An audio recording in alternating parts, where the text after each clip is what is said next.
Välkommen till lördagsintervju med Sväv-TV. Jag heter Mikael Wilgert. Idag ska vi tala om terrordåd och vi ska speciellt tala om ett begrepp som kallas False Flag Operations. Och med mig i studion här för att diskutera det har jag Ole Dammegård. Välkommen. Tack så mycket, Mikael. Ole Dammegård har gjort sig känd bland annat för att säga detta att terroraktioner begås inte alltid av de som blir utpekade. Och en hel del andra saker som ligger på nätet som många är väldigt fascinerade och intresserade av. Och vi har fått en möjlighet här att höra vad han har att berätta. Om vi skulle börja med det här med False Flag Operations. Och här har du väldigt speciella tankar kring det, vad det är för någonting. Kan du berätta? False flag, det är absolut inte en term som jag har kommit på, utan det är en etablerad militär term. En false flag är, eller falsk flagga som jag tror ni säger här, är en PSYOP, en psykologisk operation som startades någon gång under den tiden när England, Holland, Spanien hade sina stora flottor och seglade runt i världen, invaderade och övertog länder och kolonier och så vidare. Och på den tiden så hade de ju militärmakt att de kunde gå in och göra det utan några större problem, utan att möta större motstånd också. Men ibland så kunde de här, om de bara gick in och krossade något litet land, så kunde det ställa till saker i vad gäller relationen med grannländer, köpavtal och så vidare på den tiden. Så därför en false flag är att man sätter de man tänker slå till mot, man sätter den nationens flagga på sitt eget skepp och angriper sig själv. Så det är en PSYOP, en psykologisk operation där den som blir attackerad officiellt är den som attackerar. Och hela anledningen det går ut på är för att blåsa oss. Att vi ska tro en version, men den riktiga sanningen är raka är det motsatsen. Att man ska få ett moraliskt, det är moraliskt okej att slå tillbaka. Men själva verket så slår man inte tillbaka, för det var man själv som orsakade detta. Och talar vi då terrordåd, så skulle det då kunna vara så att någonting som ser ut som ett terrordåd i själva verket är en attack som man själv har orsakat mot sig själv. Är det så man ska förstå det ungefär? Alltså jag är gammal reporter, jag har hållit på med det här i över 30, nästan 40 år av mitt liv har jag ägnat åt det här. Inte i början där jag jobbade åt en tidning eller olika tidningar, men nu under många år så har jag kört helt själv. Som reporter lärde jag mig att ställa kritiska frågor, lyssna på vad som sades, men också lyssna på vad som inte sades. Det är ofta där i den här tystnaden mellan raderna, där den riktiga sanningen döljer sig, där orden är till för att förvilla.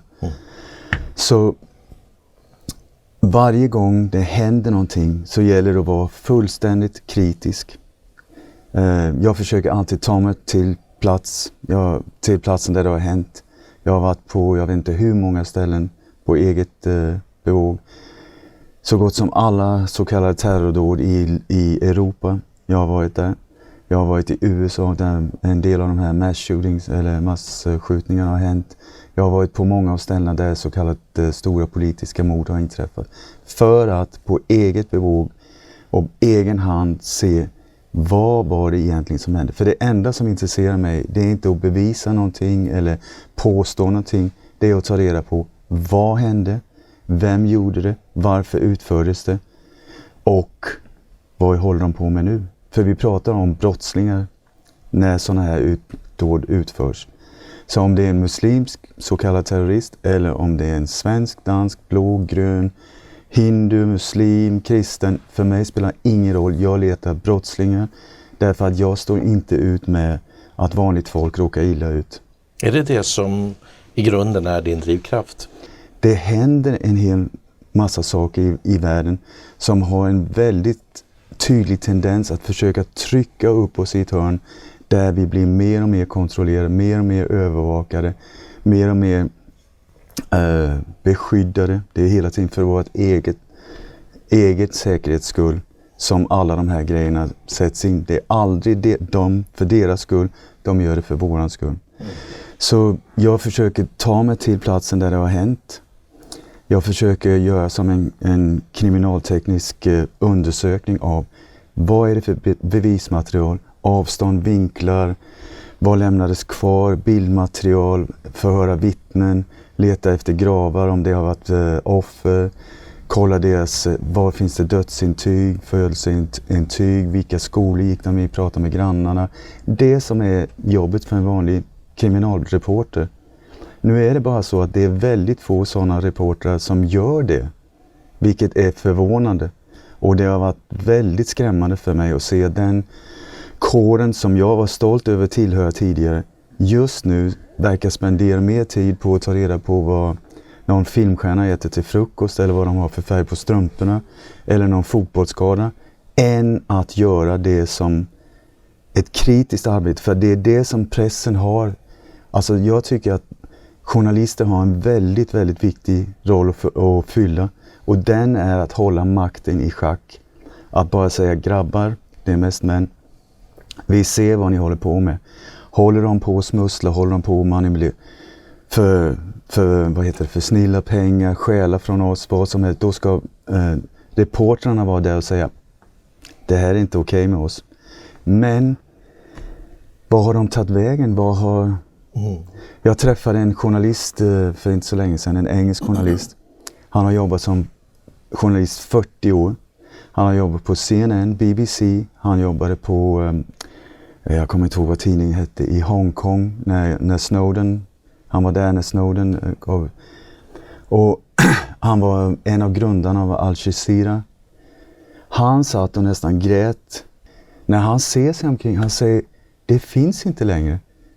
Riktiga journalister finns inte längre. De som har tagits över är antingen handplockade, korrumperade individer eller folk som är så sönderstressade av att du ska göra det här, du ska göra det här, du ska göra det här, du ska göra det. Så de hinner inte göra det som skulle behövas. Är det då av en tillfällighet eller finns det en strategi bakom? Och nu vet jag inte hur det är här i Sverige, men när jag bodde här tills för 20 år sedan, när jag tvingades att lämna det här landet på grund av att 2 av mina vänner bland de så kallade privatspanarna helt plötsligt hittades, de dog på väldigt konstiga sätt.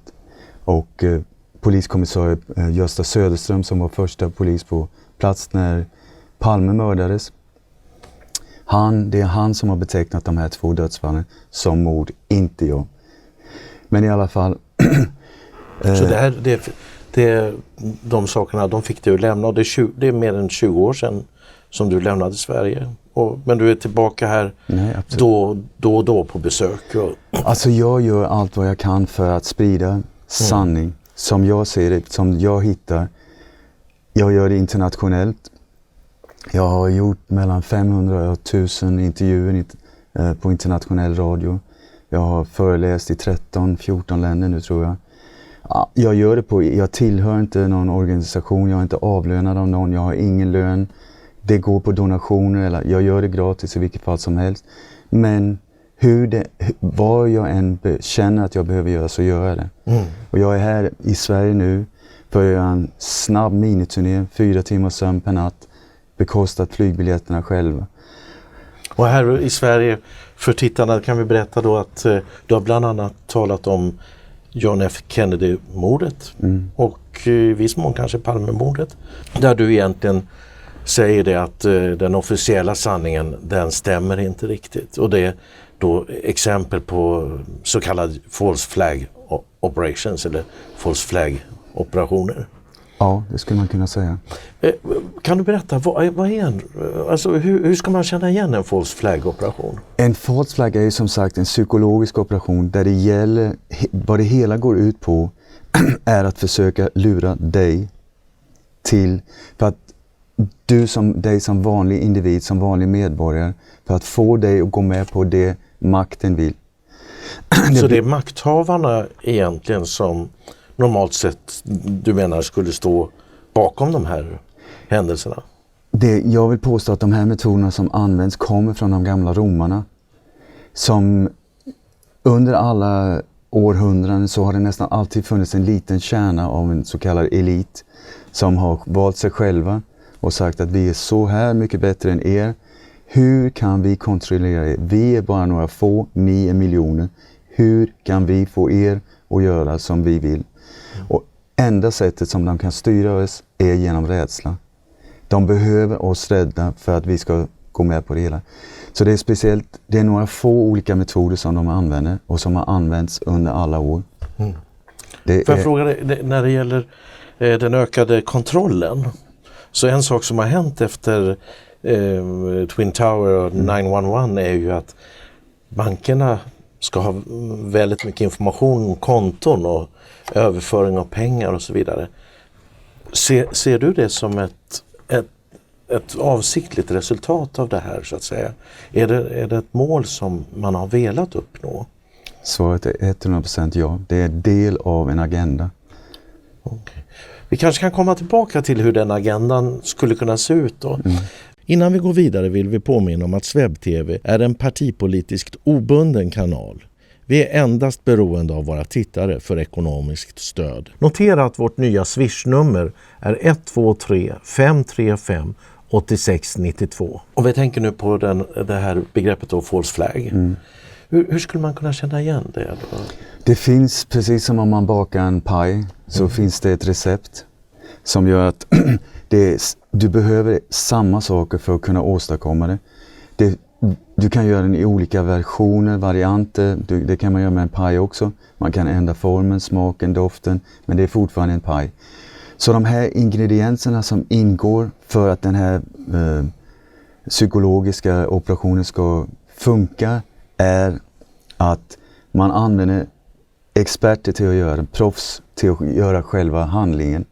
För att gå tillbaka till det här med romarna, det bygger på en teknik som kallas problem, reaktion, lösning.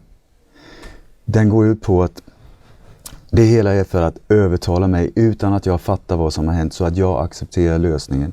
Så vad de gör är att de i maktposition i hemlighet skapar någon form av problem. Det här kan vara en så kallad ett terrordåd, det kan vara en ekonomisk krasch, det kan vara ett virus, att nu är det ett nytt virus, eller det kan vara en typ svininfluensa eller... Inte bara typ svininfluensa, både svininfluensa, ebola, zika är tydliga exempel på det. Och anledningen till att skapa det här, boom, är för att vi ska bli så här, herregud, problem reaktion. Det de vill är att vi känslomässigt reagerar och blir livrädda, så vi känslomässigt, för att vi inte ska tänka, vi ska bara reagera. Och så ska meningen att vi då vänder oss mot de människorna vi tror är där för att skydda oss. Många gånger har vi tror oss valt dem själva för att skydda oss och ta hand om oss. Säger snälla hjälp oss, det här problemet är så hemskt.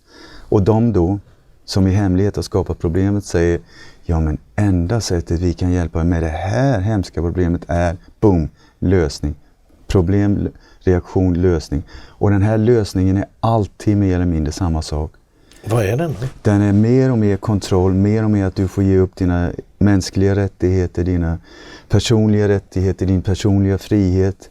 Att du ska acceptera mer och mer övervakning, mer och mer kontroll, allt för din säkerhet.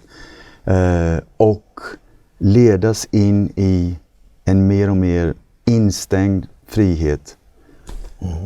Så syftet med de här terrorhandlingarna, det är att vi ska av rädsla vi ska be om mer kontroll och mera inflytande från staten. Det är väldigt viktigt att säga och ta det i en enda stor och säga att så här är det. Man måste ta varje enskilt fall, extrem detaljundersökning av. Men det som har hänt genom årens lopp, och jag har varit på hundratals ställen jag har dedikerat mitt liv till att, så efter ett tag börjar jag få en viss känsla. Ser de det här? Ser de som gör terrorhandlingar eller på något sätt ansvarar för dem, ser de det som att det är en god handling? Alltså det uppfyller ju deras syfte. Det tjänar ju deras syften. Men det gäller att veta också eller förstå att i de här operationerna, som maktstrukturen i världen är som en pyramid. med pyramider inuti där några få uppe i toppen ser helheten. Men det är extremt viktigt att de här maktstrukturerna är helt vad som kallas compartmentalized, uppdelade i små celler som inte vet om vad de andra gör. Hela tiden på vad som kallas också en need to know basis. Att du vet vad du ska göra, jag vet vad jag ska göra. Du känner den personen, jag har ingen aning. Jag känner den personen. Det hela man vet handlar om så lite som möjligt. Och designen är stenhård vad gäller den biten. Just för att vad den är för operation eller för plan som man är igång med, så ska ingen kunna avslöja det som är delaktig. Ingen ska fatta vad de håller på med heller, utan de ska bara göra sin del. Just för att undvika att någon läcker information eller plötsligt börjar med utpressning också, vet någon, så kan han plötsligt börja bli ett hot på så sätt. Så de här operationerna helt så här. Så. Men det här är ju ganska omtumlande tankar då, att terrordåd som är fruktansvärda och som våra myndigheter vill beskydda oss emot. Men du menar att i själva verket så har de ett syfte som ser helt annorlunda ut än vad man säger. För oftast säger man ju att det är religiöst betingat. Men du menar att så är det oftast inte, va? Jag säger inte oftast inte, jag säger inte att våra myndigheter, jag säger att det finns element, nyckelpersoner i nyckelmaktpositioner som bakom kulisserna drar i trådarna utan att vi riktigt vet vad som händer. Har marionetter som inte riktigt vet vad det är de ingår i den större planen, som ger order ner och finansierar operationer på en gatunivå som utförs av folk som inte vet varför de egentligen gör det. Som är under order och finansieras i vad gäller order som har kommit ner genom de här maktstrukturerna. Helt separerade, helt compartmentalized. Så att när det väl utförs, så de som gör det har ingen aning om det egentliga syftet bakom. Alltså det är som en labyrint inuti en enigma, inuti en rökridå. Det är väldigt, och designen är så. En av våra tittare som kommer från Uzbekistan ursprungligen konstaterar att det är väldigt många uzbeker som blir gripna för att genomföra sådana här terrorhandlingar. Vad tror du om det? Det är trender. Alltså, det handlar hela tiden om att ha en så kallad boogeyman. Någon som man kan skrämma med här ute. Som får bära skulden, är det som man menar? Syndabock eller någon som skrämmer dig. För att, som jag sa förut, om du har en liten elitgrupp, enda sättet de kan styra oss miljoner är genom att få oss rädda. Så de behöver någon här ute som säger buff, buff, buff. För att de sen kan komma med lösningen. Så det behövs ett hot, så vi blir rädda, så de kan komma in och beskydda oss. Problem, reaktion, lösning. Och där under årens lopp så har man hela tiden ändrat, för att det funkar inte i längden. Så under kalla kriget, man kan titta i James Bond-filmerna, de visar trenden. Då var det ryssar, det var bulgarer, det var östtyskar, det var the bad guys. De var hotet som skulle skrämma oss så att vi skulle be om mer och mer beskydd. Sen när muren föll 91, då helt plötsligt så stod de i en situation att, men herregud, kalla kriget är slut. Vi kan inte använda de här längre. Vad ska vi göra? Och det var där när någon kom på den muslimska terroristen. Så innan dess fanns inte en muslimsk terrorist överhuvudtaget. Någonstans, vad jag vet, i hela världen. Och plötsligt så var de överallt med intention att överta världsstyret. Så du menar att det här tanken på att det är en terror som begås av islamister och så, du håller inte med om det? Mitt svar är 100% nej. Bygger jag på det för att jag tycker om muslimer eller muslimska terrorister? Absolut inte. Jag bygger på att jag har varit på plats, jag har varit i många muslimska länder, jag har varit och intervjuat olika organisationer, jag har varit på plats överallt. Och det som jag hela tiden hittar, jag som har spenderat så många år av mitt liv, dedikerat mig själv, jag har rest runt i 50 olika länder för att ta reda på vad det är. Jag borde vara en superexpert på muslimska terrorister. Visst vore det ganska rimligt åtminstone. Jag vet att det här låter helt fullständigt befängt. Jag har ännu aldrig stött på en riktig muslimsk terrorist. Vad jag har stött på igen och igen och igen är statssponsrad terrorism. Inside jobs utförda av NATO och USA-trupper och från Gladio-nätverket, eller Stay Behind som det heter här i Sverige. Därifrån som man har gjort de här attackerna utifrån en strategi som kallas The Strategy of Tension, CIA Strategy of Tension, som går ut på att man ska utföra slumpmässiga våldsdåd mot befolkningen för att få befolkningen i den här, så att vi accepterar mer och mer deras lösningar. Det här med rädsla, det är faktiskt någonting som vi har talat mycket om här. Och då har vi mest talat om klimatet. Därför att klimatfrågan har ju varit någonting som väcker ångest och rädsla.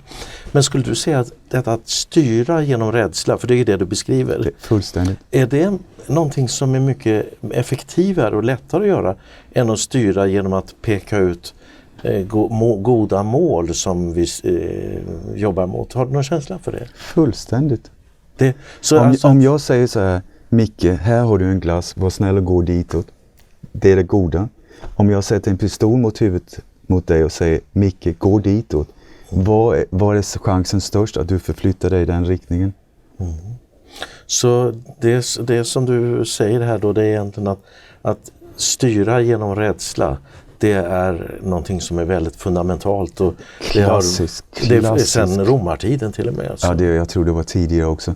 Men romarna, eftersom de bodde i en liten stad som hette Rom och deras imperium var gigantiskt. Hur kunde de här som sprang runt i ett vitt lakan och med en liten buske på huvudet styra alla dessa miljoner människor? Det var innan Twitter och internet och telefoner. Det var de som kom på de här, om vi gör så här eller så här, så kanske vi kan göra. Och sen började man sprida ut det för att få den här kontrollen.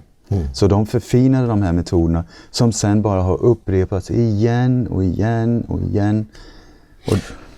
Du nämnde Stay Behind. Och Gladio, vad är det för någonting? Det är väldigt viktigt att förstå, för om man ska begripa vad som händer i världen idag och som har hänt under många år, så är det en väldigt bra fråga.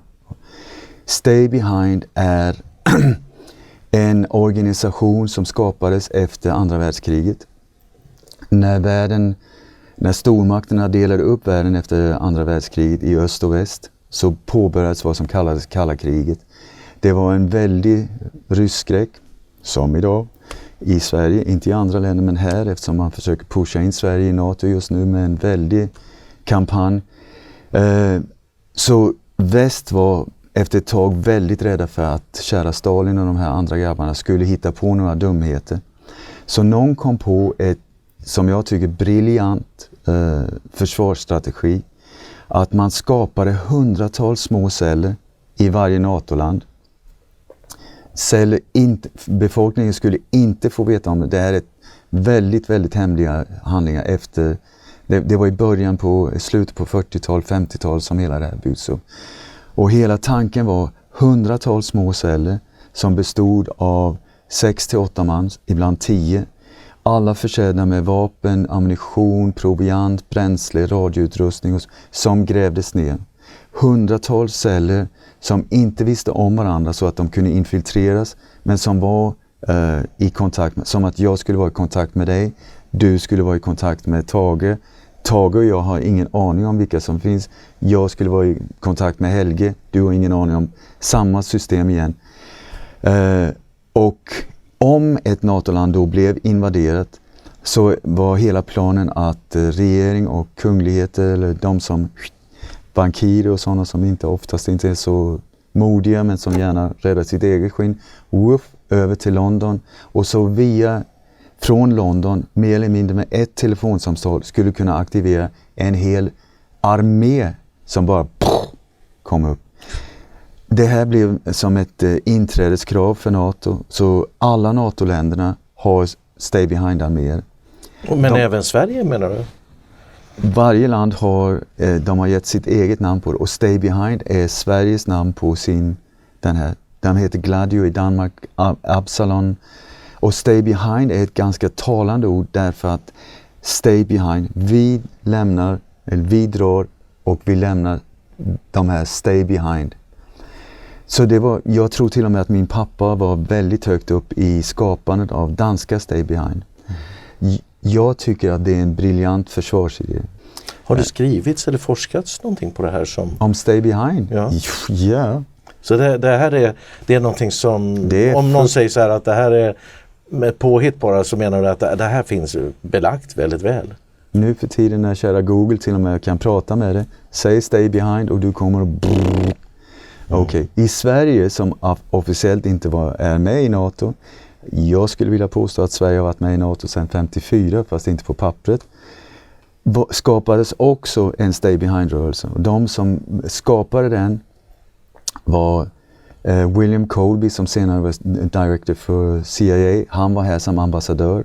Och tillsammans med Tage Erlander, Sven Aspling, Alvar, jag kommer inte riktigt ihåg hans, det spelar ingen roll. Olof Palme var en av dem också som var med till att bygga upp Stay Behind. Och Stay Behind är det svenska namnet för den här. Det är också en del av Stay Behind som kallas AGAG eller Ala Gryning. Och Ebbe Carlsson, nu börjar vi komma in på Palmemordet, Hans Holmér, Carl Gustav Östling som är väldigt centrala i det så kallade Palmemordet, där det är gigantiska frågetecken runt det hela, ingick i vad som kallas IB03, som var en ledarstruktur i svenska Stay Behind också. Mm. Och det här är någonting som du har skrivit om i din bok? Ja. Som finns att köpa då, antar jag? Den finns på Amazon, den heter Statskupp i slow motion eller Coup d'etat i slow motion. Den håller på att komma ut på tyska nu här också. Mm. Och i den boken så beskriver jag Palmemordet som, om det var Krist Pettersson, skulle kunna vara 4 A4-sidor, that's it. Den här är på nästan 1000 sidor. Inte för att jag gillar att skriva, utan för att det är ett extremt komplext fall. Där jag påvisar kopplingarna internationellt också in i Boforshärvor, vapensmuggling, knarksmuggling, pedofilhärvor, kopplingar till Iran-Contras-grejen. Vilka som utförde mordet, vilka som alternativa skyttar, alternativa flyktbilar, hur det hela finansierades, hur de tog sig in och ut ur landet, vem som låg bakom det med namn och bilder och dokument, och rubbet är där. Så jag skulle vilja säga till journalister i Sverige som fortfarande skriver, var det Krist, var det inte? För några år sedan så jag skickade ett e-mail, ett massutskick till 1100 mediekontakter i Danmark och i Sverige. Jag sa, här är boken. Jag har spenderat halva mitt liv på att försöka ta reda på vad som hände. Jag var på plats, jag känner många av nyckelpersoner som inte längre är med. Jag har förhört dem, eller intervjuat dem. Vad jag sa är, jag skickar min bok som e-bok gratis. Låt oss lösa det här traumat en gång för alla. Jag står till, alltså vad det än är jag kan hjälpa till med, kontakta mig. Så låt oss göra det här tillsammans. 1100 e-mails från e-mails handplockade personer som jag hade fått från Nils Harrit, som är en 9/11-expert i Danmark, och från Sverige. Jag tycker som reporter att om någon skickar det till mig, då skulle jag åtminstone säga, ja men det där låter ju intressant, eftersom jag officiellt är intresserad av att ta reda på sanningen. Så Micke, hur många svar tror du jag fick? Ja, det kanske inte var så många. Det här är 2. Mm. Det ledde till en intervju, 5 minuters intervju i dansk radio. Vad säger det? Kommer du ihåg, vi pratade om det här förut. Lyssna på vad som sägs och vad som inte sägs. Lyssna på vem som reagerar eller inte reagerar. Hur är det möjligt att 1100 människor i mediepositioner inte reagerar när det här officiellt är ett gigantiskt mysterium som också skulle kunna sälja många lösnummer. Massor med extra tidningar, dokumentärer. Det är en jättepotential för de här medieföretagen att också tjäna pengar. Varför? Så ett exempel. Jag under 90-talet jobbade jag bland annat som frilansmusiker och gjorde musik åt TV4. Så det gjorde att jag via TV4, jag gjorde väderjinglar, jag gjorde intro till Agneta Sjödins nyårskarameller och något barnprogram och så. Men det gjorde att jag hade tillgång in bakom studion. Och 96 så gjordes en dokumentär av 2 tyskar som hette Mord i Stockholm. Den dokumentären vann pris som bästa dokumentär i Tyskland, Italien och Frankrike har jag för mig, det året. Inte visad i Sverige. Så jag fick den här på VHS. Jag hade ingen aning. När jag såg den och de pekade ut flera baseballpoliser vid namn, Leif Tell, Thomas Pils, andra. Som sen dömdes i... Nej, de är inte dömda överhuvudtaget. De är fullständigt fria. Men vi kommer tillbaka till det. Men väldigt detaljerat. De intervjuade Gösta Söderström, första polis på plats. De gjorde verkligen ett genombrott alltså vad gäller det här mordet. Där sanningen är mycket större än vad de påvisade, men det var delar av den riktiga sanningen. Okay. Så jag tog den här kassetten till Kalla fakta på TV4, knackade på dörren. God dag herr redaktör. Jag kommer inte ihåg vem det var. Han kommer ut och sa hej. Och då sa jag att vet du vad, jag har en kassett här som det gäller Palmemordet. Jag tänkte om du skulle vara intresserad. Jag tycker att den är otroligt bra. Så han säger, jaha, vad intressant då. Vad handlar den om? Då sa jag sa det är om polisspåret med kopplingar in i internationell vapensmuggling och ditten och datt med utländska agenter på plats. Och min reaktion, eller jag trodde att han skulle säga, men jaha, vad intressant. Eftersom det här är hårdhudade reportrar som sägs vara grävande journalister. Då säger han så här, handlar det om Christer Pettersson? Jag sa, nej, det handlar om polisspåret och med kopplingar till Sydafrika, stay behind och så. Och då sa han, 1000 tack men nej tack. Och jag sa, men vad säger du? För att jag blev chockad alltså. Jag sa, men varför? Han sa, nej, det är så många olika teorier och vi har varit tvungna att ta liksom en ståndpunkt här, en policy, han sa företagspolicy, att det är Christer, eller det är där vi lägger vårt fokus.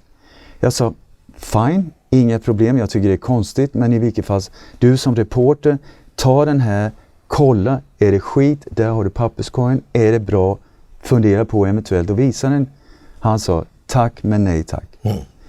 Så du har ett så stort förtroende för medierna i de här delarna? Du nämnde innan. Får jag bara säga också? Ja. För jag tycker det här, vad var det som hände där? Och på den tiden när jag bodde här i Sverige, då vet jag via folk inom branschen att från chefredaktör och uppåt, deras värnplikt gjordes vid psykologiska försvaret, psykförsvaret.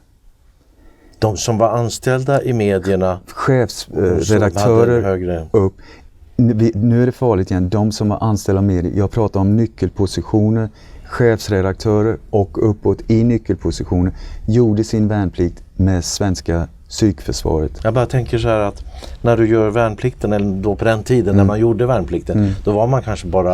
Vad heter det? Vad gör det när man... Man gör repmånad och den är det jag pratar om. Okej, så om du hade gjort din värnplikt och sen fått en högre befattning eller en nyckelposition, då blev du placerad i psykförsvaret. Ja, det är i och för sig ganska rimligt egentligen, för medierna var en del av psykförsvaret och är kanske fortfarande rent av.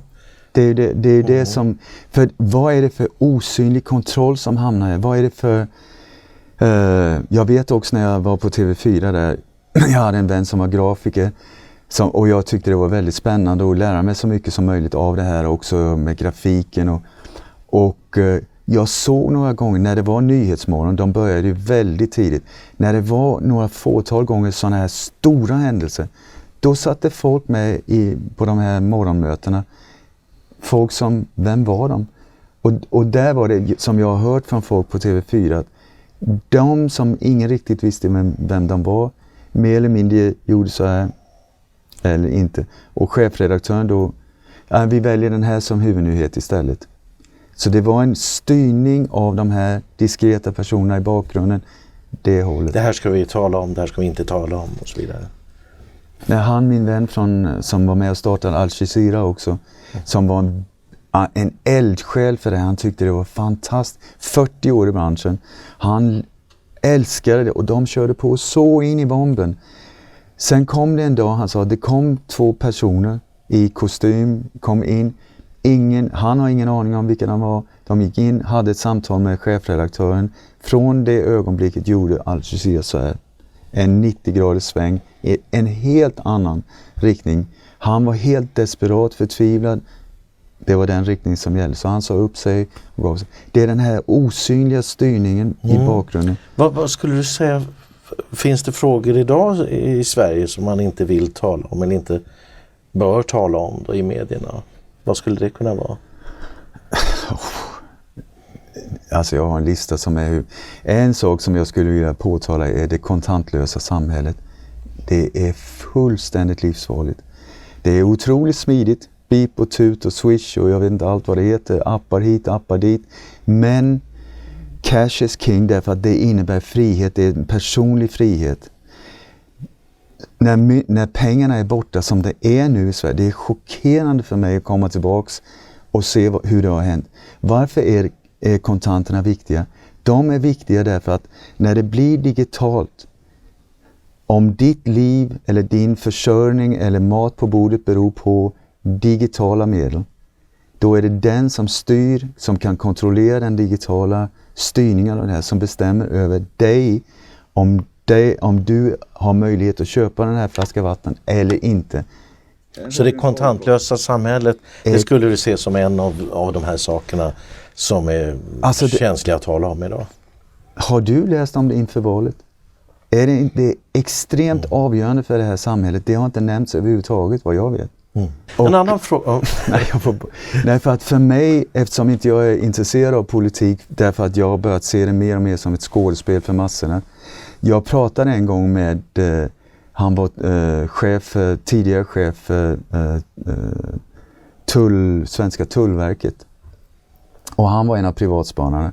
Och jag sa, jag begriper inte. Det känns som att när man kommer upp en viss nivå med de här grejerna, så är det som om att locket är på. Hur kan man, vet alla om de här grejerna? Och han sa, så här är det. För att komma upp dit så måste du korrumpera dig själv. Det är inte bara Sverige, så är det. Annars får du inte vara med i laget. Du får inte vara med grabbarna om inte du säger, okej, jag är villig att... Annars släpps du inte upp dit. Så de som är där uppe, kanske inte alla, men stora flertalet är inte att lita på. Och när man sen är medlem eller inbjuden till Bilderbergmötet och trilaterala kommissionen, herregud, säger jag bara. Du tänker på Annie Lööf då? Ja, Annie Lööf, men vi har Bilderbergare i Sverige som så snart, för de som inte vet vad Bilderberggruppen är, jag hoppas om inte annat att du gör program om Bilderberggruppen, som tidigare har varit en väldigt hemlig organisation, en så kallad think tank, där de officiellt samlas för att dricka kaffe, röka cigarr och prata golf. Men när det är nyckelpositioner från västländerna i extremt viktiga nyckelpositioner som samlas i hemlighet, som inte vi vet om, och diskuterar saker som inte vi vet om, det är sånt som i fredstid kallas förräderi. Och nyckelpositioner i det här, Carl Bildt är en av dem. Du har Göran Persson, trilaterala kommissionen, Palme var Bilderbergare, Tage Erlander var Bilderbergare, Sven Aspling var Bilderbergare, Björn Rosengren, Ina Usman, Mona Sahlin, Bilderbergare. Och det som händer internationellt är att när de bjuds in till de här mötena, bjuds de in bara en gång, för det är handplockade positioner eller personer. Det handlar hela tiden om att kontrollera ett samhälle med så liten input som möjligt via ett handplockat antal personer i nyckelpositioner, som gör att du kan med hjälp av kanske som ett land som Sverige 8-10 pers, mindre till och med, inom bank, media, politik, kungligheter, så kan du styra så här utan att folk riktigt fattar vad som händer. Det är där de här organisationerna är farliga. Och karriärerna, när folk bjuds in där, om de visar sig lojala, då går deras karriärer så här. De kommer från ingenstans och boom. Så du kan förutspå, alltså jag visste att Tony Blair skulle bli nästa ledare av England 2 år innan han blev det. Var han också med i bilden? Ja, gud ja. Bill Clinton, det var helt solklart han skulle bli nästa. Annie Lööf, det är helt solklart. Det kanske misslyckas nu för att fler och fler människor börjar bli medvetna om det här. Stefan Löfven är en annan sötnos. Men Annie Lööf, om de får som de vill, boom, det är klockren, så håll på och ha nu alla de här valen i Sverige, om ni inte visste att det var fullständigt riggat. Så det här, många upplever ju att det inte är någon riktig konkurrens mellan partierna, utan de snarast håller ihop. Men skulle du förklara det utifrån det här resonemanget? Vet du, alltså nu kommer vi ju, det är inte lätt i sådana här korta intervjuer, men jag bara säger, som om man tittar på politiska system internationellt så är de uppbyggt mer eller mindre på samma sätt. Du har en maktstruktur, du har en befolkning. Du behöver hålla befolkningen lugn och tro att de är en del av agendan. Så vad gör man? Man skapar en makt eller en politisk scen där du oftast, eller så gott som alltid, har 2 stora partier, höger eller vänster, och så har du en 2, 3, 4 stycken i mitten, sådana här små, som gör att nej, men jag är inte riktigt vänster, jag tror jag är lite mer i mitten eller centern eller högern. Och sen allihopa är kopplade till mig, som min hand till exempel, så här, vänster, höger och små partier i mitten. Så jag säger Micke, välj, vilket finger vill du ha? Ja. Du får välja vilken av dem du vill och vara med och bestämma om de stora viktiga sakerna i livet. Men det är jag, den tillhör mig. Det är därför också, det är ingen förändring. Alltså folkomröstningar, val, allvarligt talat. Hur många folkomröstningar har vi haft i det här landet? Vad har folket valt? Nej. Vad har de gjort? Ja. En kort fråga. Schweiz är ju ett land som sticker ut. För de har ju mycket folkomröstningar och vi brukar ju säga att de är demokratiskt styrda på ett annat sätt än Sverige. Skiljer sig Schweiz i det här avseendet? Jag vet inte. Nej. Jag kan inte än. Du nämnde innan att du har fått Prags fredspris. Vad är det för någonting? Det är någonting som jag är väldigt glad för. För att det är en liten organisation i Tjeckien som har sett vad det är jag försöker åstadkomma. Jag är också adopterad av Apache-indianerna i USA. Och också på grund av samma sak. För att de ser vad det är jag håller på med. Och jag varit talare på världsfredsdagen i Gibraltar. Jag har varit talare i många ställen, men också i Dallas 2 gånger på JFK Assassination Conference i Dallas och så vidare. I det här arbetet som du gör så beskriver du ju väldigt hemska saker. Det är fruktansvärda personer som har hemska saker på sitt samvete. Enligt det som du beskriver då. Känner du en viss, jag menar, hur känner du inför, finns det en risk att det uppstår en viss fascination för de här personerna? Ja, alltså jag försöker inte döma. För att jag försöker inte döma dem som, vad ska jag säga, individer. Jag dömer deras handlingar. Deras handlingar är inte okej. Mörda, slakta, starta krig mot oskyldiga nationer och så vidare. Jag tycker det är förkastligt. Att göra saker, brutala grejer för egen vinnings skull och trampa ner folk och stampa sönder dem. Absolut inte okej. Men de har ju en enorm makt och makt är ju någonting som imponerar många gånger. Och vi vet ju att dömda brottslingar, de får ju många beundrarbrev, särskilt då från kvinnor. Ja, det är absolut. Finns det en risk i det här arbetet att man hamnar i ett sådant förhållande att man blir så fascinerad av den här makten som kommer av våldsutövning? Helt säkert. Det är ju alltid en konstant kolla sig själv i spegeln. Jag är absolut inte fascinerad av de här individerna. Däremot så är jag fascinerad av hur de arbetar, deras metoder för att försöka exponera dem. Så ju bättre förståelse jag har för hur de jobbar, desto större är min möjlighet att stoppa det. Och nu jag är omgiven av folk, tidigare CIA-agenter och FBI. Alltså mitt liv är som en billig B-film. Den är helt märklig. Om du ser min Skype-lista, då är det så här. Jag sitter själv ibland och bara skakar på huvudet. Hur hamnade jag i en bondläpp i den här situationen? Det är svårt att svara på, men där är jag idag. Tack för att du kom och ville berätta om de här sakerna. Tusen tack Micke, nu ska jag iväg. Så tack för att du tog dig tid. Olle Dammegård nämner att hemlighetsfulla utomstående personer deltog i TV4s interna möte för att bedöma känslig publicering. Vi har fått bekräftat att MSB idag utövar denna form av inflytande på känslig rapportering hos SVT, Sveriges Radio och TV4. Styrelsen för psykologiskt försvar lades ner 2008 och arbetsuppgifterna övergick till MSB. Samhällsnytt har i januari i år också rapporterat mejlväxling mellan TV4 och MSB för att stämma av förhållningssätt i rapporteringen inför valet. Du bidrar enklast genom Swish eller bankgiro. Eller bli gärna månadsgivare genom periodiska överföringar från ditt bankkonto till vårt bankkonto. Det är också möjligt att betala med kreditkort genom att trycka på knappen Donate på vår hemsida. Du hittar alla kontouppgifter längst ner på hemsidan swebtv.se. Skicka mejl till info@swebtv.se om du vill tipsa eller komma med på vår mejllista. Vi använder vår mejllista endast för att informera om våra program och annat liknande. Prenumerera också på vår kanal på YouTube. Kontrollera att den här lilla klockan har symbolen av att den skälver så att du får alla aviseringar.